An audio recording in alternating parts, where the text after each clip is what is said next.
रक्षाबंधन वाले दिन एक बहन अपने घर पर अपने भाई की राह देखती रहती है कि भाई आएगा और वह उसे राखी बांधकर कुछ खाना पीना खाएगी, क्योंकि उसने व्रत रख रखा था कि जब तक वह अपने भाई को राखी नहीं बांधेगी तब तक कुछ भी नहीं खाएगी। लेकिन जो उसका भाई होता है वह ससुराल से ही नहीं आता है और उसकी जो भाभी होती है वह उसे नहीं आने देती है।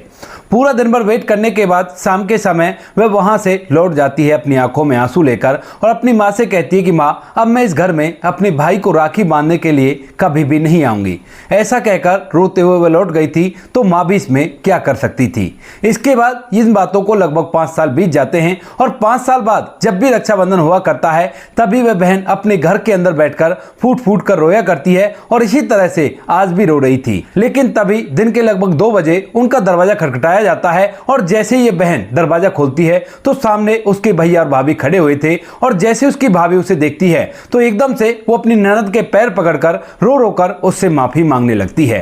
कौन थी वह भाभी और किस वजह से उसने अपने पति को नहीं जाने दिया था और किस वजह से वो 5 साल बाद उससे रो रो कर माफी मांग रही है, पूरी सच्चाई के बारे में जानने के लिए वीडियो को अंत तक जरूर देखें। उत्तर प्रदेश के लखनऊ के पास ही के एक गांव के अंदर एक परिवार रहा करता है। परिवार के अंदर एक माँ है, उसका एक बेटा है और साथ में उस बेटे की शादी हो चुकी है। बेटे का नाम विजय होता है और विजय की जो पत्नी होती है उसका नाम होता है रेखा। यहाँ पर विजय की एक बहन भी है जिसका नाम है अर्चना। अर्चना की भी शादी हो गई है और वह अपने ससुराल में रहा करती है। अब जैसे ही रक्षाबंधन आता है तो यहाँ पर जो अर्चना होती है वो बड़ी खुश होती है कि अपने भाई को राखी बांधूंगी और इसी बात में वह तैयार होकर अपने भाई के घर के लिए निकल जाती है सुबह सुबह जल्दी से। यहाँ पर जो विजय होता है वह अपनी पत्नी को उसके ससुराल ले जाने के लिए तैयार हो रहा है और तभी उसकी जो माँ होती है वो कहने लगती है, बेटा तुम कहां जा रहे हो? तुम्हारी बहन अर्चना तुम्हें राखी बांधने के लिए आ रही है और तुम्हें तो पता ही होगा कि तुम्हारी बहन जब तक तुमको राखी नहीं बांध देती उससे पहले कुछ भी खाती पीती नहीं है। अब इस बात को सुनकर यहाँ पर जो विजय कुछ कह पाता उससे पहले जो रेखा होती है वो कहने लगती है कि हाँ माँ, हमें पता है और कोई बात नहीं, हम लोग जा रहे हैं, जल्दी से वापस लौट आएंगे, कोई भी परेशानी नहीं है। इस बात को सुनकर माँ एकदम से चुप रह जाती है, क्योंकि बहू का स्वभाव पहले से ही ऐसा है कि वह ज्यादातर किसी भी बात के लिए घर वालों की कोई भी बात सुना नहीं करती है और तरह तरह की बातें कहकर उस बात को दबा दिया करती है। तो यहाँ पर त्योहार के दिन बिल्कुल भी सास कोई भी झगड़ा नहीं चाहती और इसी वजह से चुपचाप रह जाती है और बेटे से एक ही बात कहती है कि बेटा जल्दी से वापस लौट आना। जो विजय होता है वो कहता है कि ठीक है माँ, मैं जल्दी से वापस लौट आऊंगा और कोई भी दिक्कत नहीं है। ऐसा कहकर वह अपनी पत्नी से कहता है कि चलो जल्दी चलो वरना ट्रैफिक बहुत ज्यादा हो जाएगा और देर भी हमें लग सकती है। इसके बाद पत्नी झटपट तैयार हो जाती है और तैयार होने के बाद उसके साथ गाड़ी में बैठकर वहां से सीधा अपने मायके पहुंच जाती है, जहां पर उसका एक भाई है और जिसे वो राखी बांधने के लिए वहां पर आई है। भाई जो कि अभी बिना शादीशुदा है और उसके घर में उसके माता पिता हैं। यहां पर जो रेखा की मां होती है वही उसे उसके ससुराल वालों के खिलाफ उल्टी सीधी बातें सिखाया करती है और इसी वजह से रेखा अपने ससुराल के अंदर ऐसा व्यवहार किया करती है। रेखा का जो पिता होता है वह बड़ा ही अच्छा इंसान है, लेकिन अपनी पत्नी के सामने उसकी एक नहीं चलती है और इसी वजह से वह ज्यादातर चुप ही रहा करता है। भाई जो कि थोड़ा सा जवान तो हो गया है लेकिन वो इन बातों से ज्यादा मतलब नहीं रखा करता और वह तो अपनी मस्ती में मस्त रहा करता है। अब जैसे रेखा अपने घर के अंदर अपने पति के साथ जाती है तो वहां पर उसके मायके वाले यानी कि उसके माता पिता और उसका भाई सभी लोग उन्हें देखकर बड़ी खुश होते हैं और अच्छी तरह से घर के अंदर उनका वेलकम किया जाता है। रेखा को अंदर आते ही उसकी जो माँ होती है वो कहने लगती है, बेटी ठीक तो है ना, कोई परेशानी तो नहीं है, कहीं तुम्हारे ससुराल वाले तुम्हें दबा तो नहीं रहे हैं? इसके बाद जो रेखा होती है वो कहती है कि नहीं माँ, आपकी बेटी शेरनी है और इस तरह से मैं किसी से दबने वाली नहीं हूं। इस बात को सुनकर माँ भी मुस्कुराती है और बेटी भी मुस्कुराती है। उसके बाद यहाँ पर जो रेखा होती है वह अपने भाई अमित को राखी बांध देती है और राखी बांधने के बाद यहाँ से जो उसका पति विजय होता है वह कहने लगता है कि रेखा अब तो तुम्हारे भाई को राखी बंध गई है और अब हम लोग चलते हैं, क्योंकि मेरी बहन भी वहां पर राह देख रही होगी। लेकिन यहाँ पर जो रेखा होती है वह कुछ बोल पाती उससे पहले ही यहाँ पर जो उसकी माँ होती है वह कहने लगती है, बेटा इतने दिनों में तो तुम यहाँ पर आए हो और आज तो यहाँ पर रुक कर ही जाओ। अब इसके बाद जो अमित होता है उसे अपनी बहन का ख्याल आता है और वो कहने लगता है कि नहीं सासू माँ, ऐसा नहीं हो सकता, मेरी बहन मुझे राखी बांधेगी, आपके बेटे को तो राखी बंधी गई है। लेकिन तभी जो सास होती है वो कहने लगती है कि कभी कभार तो हम तुमसे कहा करते हैं और उसके बाद भी तुम ऐसा किया करते हो। अब तक तुम रक्षाबंधन रक्षाबंधन मनाते तो आए हो और एक रक्षाबंधन नहीं बनेगा तो इसमें कौन सी बड़ी बात है, ऐसा कहकर वो अपना मुंह बना लेती है। लेकिन जैसी रेखा अपनी माँ का मुंह चढ़ा हुआ देखती है तो एकदम से अपने पति से कहने लगती है कि क्या हो जाएगा अगर एक दिन हम यहाँ पर रुक जाएंगे, मेरी माँ वैसे ही तुमसे कुछ नहीं कहा करती और आज पहली बार उन्होंने रुकने के लिए कहा है तो उसके बाद तुम ऐसा कह रहे हो। अब इस बात को कहते हुए यहाँ पर जो रेखा होती है वो उसका चेहरा काफी ज्यादा उदास हो जाता है और जब विजय अपनी पत्नी का चेहरा उदास देखता है तो उसके बाद एकदम से चुप हो जाता है और कहता है कि ठीक है, अगर ऐसी बात है तो ऐसा ही कर लो, क्योंकि पत्नी ने उसे इमोशनली ब्लैकमेल किया था। इसके बाद यहाँ पर उनकी खातिरदारी की जाती है, लेकिन तभी यहाँ पर जो विजय होता है वह रेखा से कहने लगता है कि एक बार माँ को फोन करके बता देना कि हम लोग नहीं आने वाले हैं और बहन खाना खा लेगी, कहीं वो भूखी ही बैठी रहे। तो यहाँ पर जो पत्नी होती है वो कहती है कि चिंता मत करो, मैं अपने आप उससे कह दूंगी और कोई भी परेशानी नहीं है। हालांकि जो विजय था वह इस तरह का इंसान नहीं था, लेकिन वह मजबूर था क्योंकि अब तक उसको उसकी पत्नी ने पूरी तरह से अपने बस में कर लिया था। वह अपनी बहन और माँ के बारे में सोचा तो करता था, लेकिन उस पर कोई अमल नहीं कर पाता था क्योंकि वह पूरी तरह से अपनी पत्नी के बस में है। इसके बाद जो विजय होता है वह अपने फोन को स्विच ऑफ कर लेता है क्योंकि उसे पता है कि उसकी माँ उसके पास फोन करेगी, तो इसी वजह से उसने फोन स्विच ऑफ कर लिया था और पत्नी को पहले बोल ही चुका था कि माँ से कह देना कि मैं वापस लौटने वाला नहीं हूं और बहन खाना खा लेगी। इसके बाद विजय वहां पर रहने लगता है, लेकिन यहां पर जो रेखा होती है वह अपनी सास के पास बिल्कुल भी फोन नहीं करती है और वहां पर जो सास होती है वह उसकी राह देख रही थी कि कब बहू वापस लौटेगी और मेरी बेटी अपने भाई को राखी बांधेगी। बेटी भी आ चुकी थी और आने के बाद जब माँ उसे पानी पीने के लिए कहती है तो बेटी मना कर देती है, कहती है कि नहीं माँ, मैं अपने भाई को राखी बांधे बिना बिल्कुल भी पानी नहीं पीऊंगी। इस बात को सुनकर माँ चुप रह जाती है और वो लोग वहां पर वेट करने लगते हैं। लेकिन जैसे ही जाए हुए इतना टाइम हो जाता है जितने टाइम में उन्हें वापस लौट जाना चाहिए था, तो उसके बाद यहां पर जो माँ होती है वह अपने बेटे विजय के पास फोन करती है, लेकिन उसका फोन स्विच ऑफ आता है। अब इसके बाद जो माँ होती है उसे अपनी बेटी की हालत देखी नहीं जाती क्योंकि जब से वो आई है ऐसी बैठी हुई है और बिल्कुल भी कुछ खाना पीना नहीं खा रही है। तो इसके बाद वो अपनी बहू के पास फोन करती है। बहू फोन तो उठाती है, लेकिन जैसे ही सास ये कहती है कि बेटी तुम कब आ रहे हो, यहाँ पर अर्चना तुम्हारी राह देख रही है, तो उसके बाद वो कह देती है कि माँ जी देखो आज हम यहीं पर रुकने वाले हैं क्योंकि मेरी माँ ने पहली बार इनसे कुछ कहा है और उस बात को तो इन्हें मानना ही होगा। इस बात को सुनकर सास एकदम से चुपचाप रह जाती है, लेकिन उससे पहले जब वो कुछ बोल पाती वह फोन काट देती है और फोन काटकर अपने काम धंधे में लग जाती है। यहाँ पर जो सास होती है वो दोबारा से फोन मिलाती है, लेकिन रेखा ने उस फोन को साइलेंट कर दिया था। अब जब फोन साइलेंट हो जाता है और बेटे का फोन नहीं मिल रहा था तो माँ को समझ में आ गया था कि उसका बेटा नहीं लौटने वाला, लेकिन वो अपनी बेटी से कहे तो किस मुंह से कहे क्योंकि बेटी तो अपने भाई को राखी बांधने के बाद ही खाना पीना खाएगी। वह सोचती है कि बेटा ऐसा नहीं करेगा, वह तो वापस लौट जाएगा और इसी बात को सोचकर वह अपनी बेटी को कुछ नहीं बताती है। धीरे धीरे समय बीतता है और समय के साथ साथ शाम के लगभग 8 बज जाते हैं, लेकिन अभी तक भी विजय वापस नहीं लौटा था। जब बेटी देखती है अर्चना कि अब वो वापस नहीं लौटने वाले, तो उसके बाद वो कहने लगती है कि माँ लगता है भाई वापस नहीं लौटेंगे और मैं चलती हूँ अपने घर क्योंकि वहां पर बच्चे भी हैं, पूरा परिवार भी है और वो लोग मेरी राह देख रहे होंगे। इसके बाद माँ कुछ कहना तो चाहती थी लेकिन कुछ कह नहीं पाती है और उसकी आंखों से आंसू छलक पड़ते हैं। तभी यहाँ पर बेटी की भी आंखों से आंसू आ जाते हैं और यहाँ पर जब बेटी घर से जाने वाली होती है तभी कहती है कि माँ ये आखिरी रक्षाबंधन था जिसमें मैं अपने भाई को राखी बांधने के लिए आई थी, इसके बाद मैं कभी भी अपने भाई को राखी बांधने के लिए नहीं आऊंगी और आप बिल्कुल से मेरी राह मत देखना। माँ चाहती तो है कि अपनी बेटी को रोक ले, लेकिन वो कैसे भी करके उसे नहीं रोक पाती क्योंकि उसके बेटे ने ही गलती की थी और अब घर का जो मालिक था वह बेटा था, तो उसकी कौन सुनने वाला था। इस बात को सोचकर मां चुपचाप रह जाती है और अपनी बेटी को रोते हुए घर से विदा कर देती है। अर्चना भी पूरे रास्ते भर रोती हुई चली जाती है और अपने घर पहुंचकर वह बहुत ज्यादा परेशान होती है इस बात को लेकर, और जब उसका पति उसे पूछता है कि इस तरह से परेशान क्यों हो, तो वह पूरी कहानी रो रोकर अपने पति को बता देती है और कहती है कि भाई ने तो मेरे साथ इस तरह से कर दिया है। उसके बाद यहां पर जो अर्चना का पति होता है वो कहता है कि कोई बात नहीं, अपने आप को संभालो, इस तरह से नहीं किया करते, अब तुम बच्ची नहीं हो,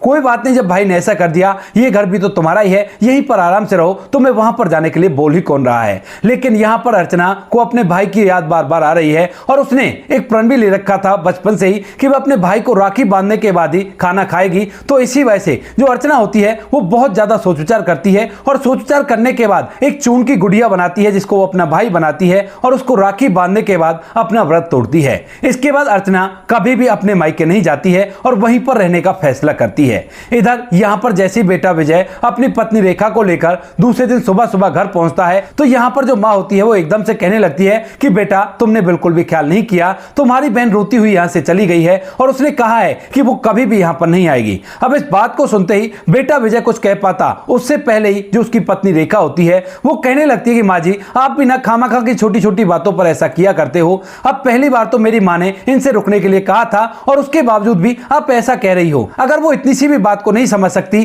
तो वो बहन कहलाने के लायक ही नहीं है। ऐसा कहकर जो बहू होती है वो बात को शांत कर देती है और विजय भी चुपचाप रह जाता है। माँ की आंखों में आंसू आ जाते हैं और बेटा उन आंखों के आंसू को देख तो लेता है लेकिन कुछ भी नहीं कह पाता है क्योंकि वह अपनी पत्नी की सभी बातें आराम से मान लिया करता है। मन ही मन उसके बहुत सारे तूफान चले हुए हैं लेकिन वह बिल्कुल भी कुछ भी अपनी पत्नी से नहीं कह पाता है। इसके बाद धीरे धीरे समय बीतने लगता है और समय के साथ साथ ये परिवार तो नॉर्मल हो जाता है लेकिन वहां पर रेखा को इस बात का बड़ा ही अफसोस है क्योंकि जिस मायके में वो बड़ी खुश होकर जाया करती थी उस मायके में अब उसने ना जाने की कसम खा ली थी और बिल्कुल भी किसी भी त्योहार पर वो वहां पर नहीं जाती है। इधर जब त्योहारों पर बहन नहीं आती है तो उसके बाद भाई को भी बड़ा बुरा लगता है लेकिन फिलहाल वो चुपचाप रह जाता है और घुट घुट कर अपनी जिंदगी को जीने लगता है। धीरे धीरे इन बातों को 1 साल बीत जाता है और अगले रक्षाबंधन पर जैसा अर्चना ने कहा था वैसा ही कर दिखा दिया था और बिल्कुल भी वो अपने मायके नहीं आई थी अपने भाई को राखी बांधने के लिए। उसने तो पहले रक्षाबंधन की तरह ही वहीं पर एक चून का गुड़िया बनाई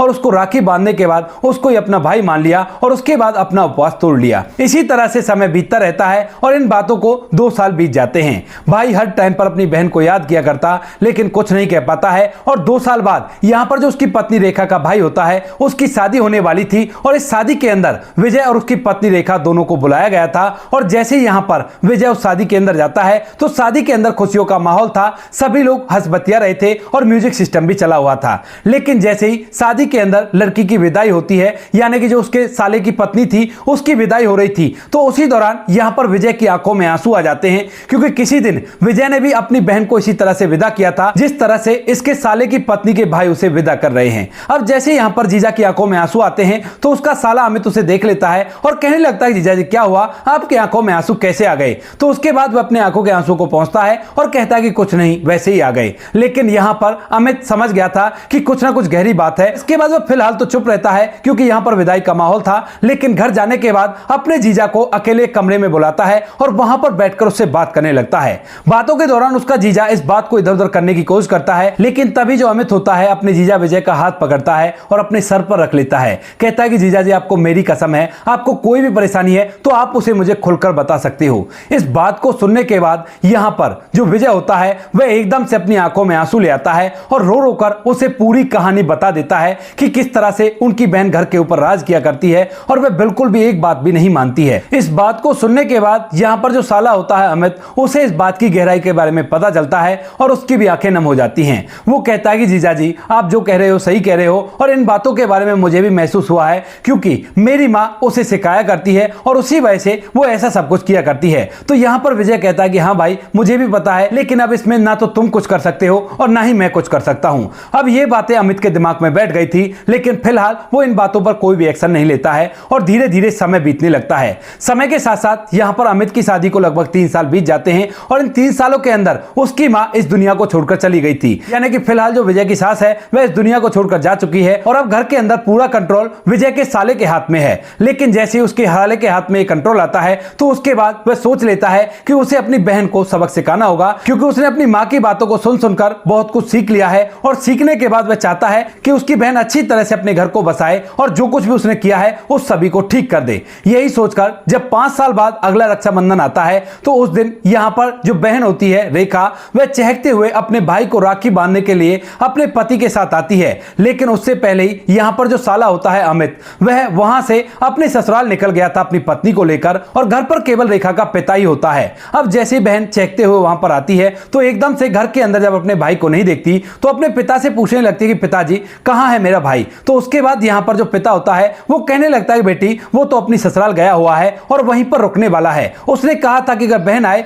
तो आप उनसे कह देना कि वो यहां पर नहीं आएगा और इस बार रक्षाबंधन हम नहीं मनाने वाले। इस बात को सुनकर रेखा के पैरों तले से जमीन खिसक जाती है और वह इधर उधर देखने लगती है। ये घर का आंगन और सारी चीजें उसे ऐसी लगती हैं कि मानो ये अभी उसे काट खाएंगी जाएगी, क्योंकि यहाँ पर उसका भाई नहीं था और ना ही उसकी माँ थी। भाई पहले उसे राखी बंधवाया करता था और हर साल वह अपने भाई को राखी बांधने के लिए आया करती थी, लेकिन आज भाई अपनी ससुराल चला गया है और उसके बाद उसने आने से मना कर दिया है। तभी यहाँ पर रेखा बड़े ही गुस्से में अपने पति से कहने लगती है कि चलते हैं, उसकी ससुराल में ही चलते हैं और मैं तो उसे राखी बांधूंगी। लेकिन तभी जो विजय होता है वह मना कर देता है, कहता है कि देखो तुमने यहाँ तक के लिए कहा था और यहाँ के बाद मेरा कोई फर्ज नहीं बनता, अगर तुम्हें जाना है तो तुम अकेली चली जाओ, और वैसे भी इसमें बुरा ही क्या है, मेरी बहन भी तो मुझे राखी नहीं बांधा करती, इसमें कौन सी बड़ी बात है। इस बात को सुनकर रेखा को अपनी पुरानी गलतियां याद आने लगती हैं और एकदम से वो सारी बातें उसके सामने घूमने लगती हैं जो कुछ भी उसने अपनी ननद के साथ किया था, क्योंकि ऐसा ही सब कुछ उसके साथ हो रहा था। इसके बाद यहां पर जो रेखा होती है वह अपने भाई के पास फोन करती है, तो भाई ही फोन पर उसे मना कर देता है,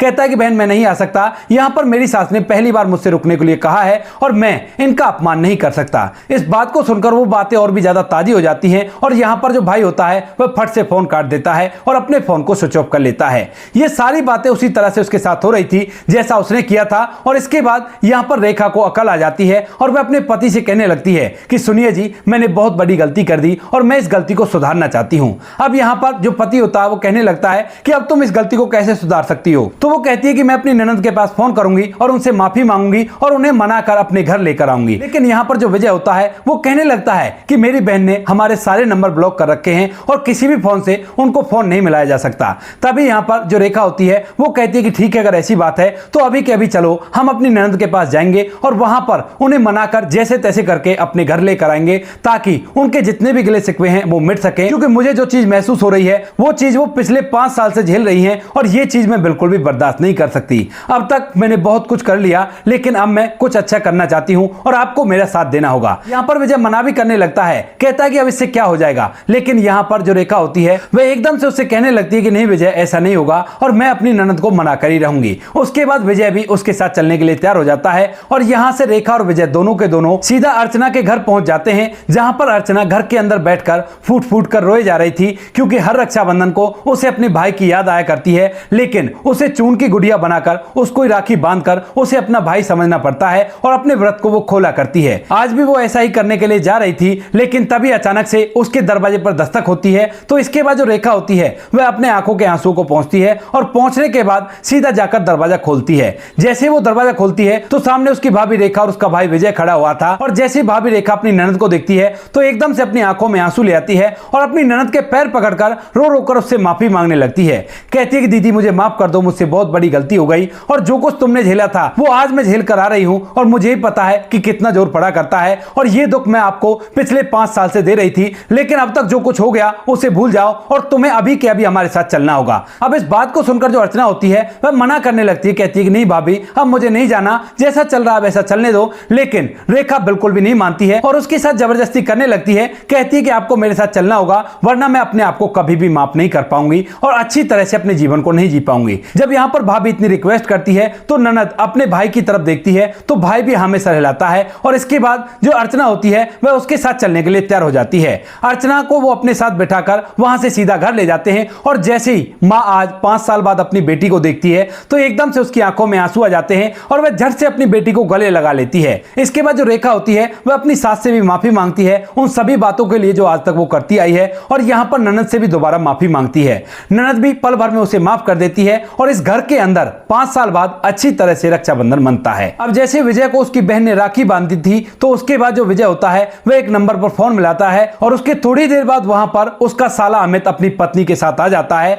और जैसे ही यहां पर रेखा अपने भाई और भाभी को देखती है तो एकदम से हैरान हो जाती है और नाराजगी भरे लहजे में उनसे कहने लगती है कि अब तुम यहां पर क्या कर रहे हो। तो उसके बाद यहां पर जो विजय होता है वह मुस्कुराने लगता है और कहता है कि रेखा ये कुछ भी नहीं कर रहा है, इसको मैंने यहां पर बुलाया है और जो कुछ भी हुआ था वो तुम्हें सबक सिखाने के लिए था, उससे ज्यादा कुछ भी नहीं था, ताकि तुम दूसरों के साथ ऐसा ना कर सको जिसे तुम खुद सहन करने की शक्ति न रख सको। इस बात को सुनकर जो रेखा होती है वो समझ जाती है कि जीजा साले ने मिलकर दोनों ने ये प्लान बनाया था और उसके बाद उसे असलियत दिखाई है। इसके बाद यहां पर जो रेखा होती है वो कहती है कि कोई बात नहीं, अब मैं संभल गई हूं, और यहां पर रेखा अपने भाई को भी राखी बांधती है और सभी लोग खुशियों के साथ वो रक्षाबंधन एक साथ मनाते हैं। तो दोस्तों ये थी आज की कहानी, आपको जैसी भी लगी हो कमेंट सेक्शन में बता देना। वीडियो अगर अच्छी लगी हो तो वीडियो को लाइक और चैनल को सब्सक्राइब जरूर करें ताकि हमें थोड़ा सा हौसला मिल सके आप लोगों के लिए ऐसी अच्छे वीडियो बनाने के लिए। इन कहानियों को सुनाने का उद्देश्य किसी को परेशान करना बिल्कुल भी नहीं है, ये कहानी आपको इसलिए सुनाई जाती है ताकि आप लोग इन कहानियों कहानियों में से कुछ ना कुछ सीख सको और अपने जीवन में उस चीज़ को अप्लाई कर सको।